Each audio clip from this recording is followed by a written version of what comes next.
Now, we were talking about the other thing, the orbital business. What is this? So orbital businesses are businesses that fail forever. And there's a lot of ways that they can be propped up. But basically what this means is that the money that goes into the business is enough to keep the business from closing, but the business is always consuming resources from somewhere. Now, in some cases, it is simply that they are not meeting that baseline return number, and so they're able to lose money versus that what you expect to grow at.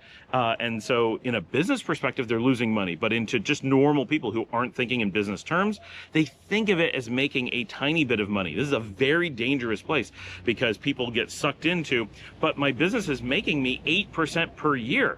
Okay, but not having the business would make you 10% or 9% per year, right? So yeah, you're only losing 1% versus doing nothing. But they do this false comparison. But if I just stuck my money in a mattress, which is not what we call doing nothing. Doing nothing is the S&P 500 index. Putting your money in a mattress is intentionally burning your money, right?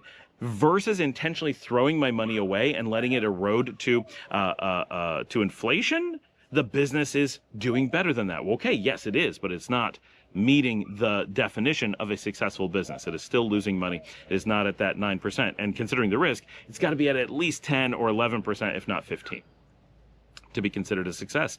And so, and evaluating that risk, I understand, is very hard. So we'll ignore the risk part and just say it's got to beat that 9% number. Are you making that 10% return? If not, you're losing money, but in a way that you can lose forever.